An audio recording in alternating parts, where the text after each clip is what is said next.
ప్రకాశం జిల్లా చీమకుర్తిలో గంజాయి చాక్లెట్లు కలకలం రేపాయి. ఒరిస్సాకు చెందిన వ్యక్తి వద్ద నుండి 800 గంజాయి చాక్లెట్లు, 3 గంజాయిని ఎక్సైజ్ పోలీసులు స్వాధీనం చేసుకొని నిందితుడిని అరెస్ట్ చేశారు.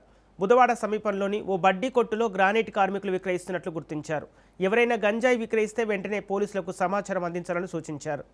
మత్తు పదార్థాలను విక్రయించిన వారిని నేరస్తులుగా పరిగణించబడి వారిపై చట్టపరమైన చర్యలు తీసుకుంటామని హెచ్చరిస్తున్నారు.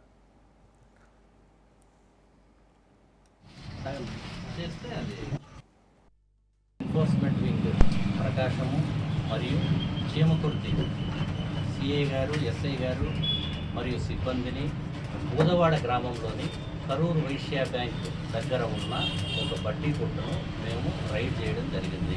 దాంట్లో భాగంగా మాకు 800 గాంజా చాక్లెట్లు అంటే 20 ప్యాకెట్లు దొరికాయి. ఒక్కొక్క ప్యాకెట్లో 40 చాక్లెట్స్ ఉంటాయి.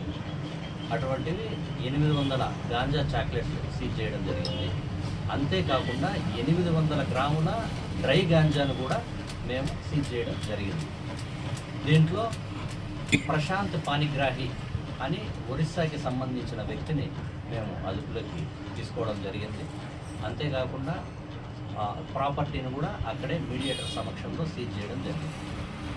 ఇటువంటి సమాచారం ఏది ఉన్నా కూడా మీరు మాకు ఇస్తే మేము తప్పకుండా దాని మీద యాక్షన్ తీసుకుంటాము, తగు చర్యలు తీసుకుంటాము.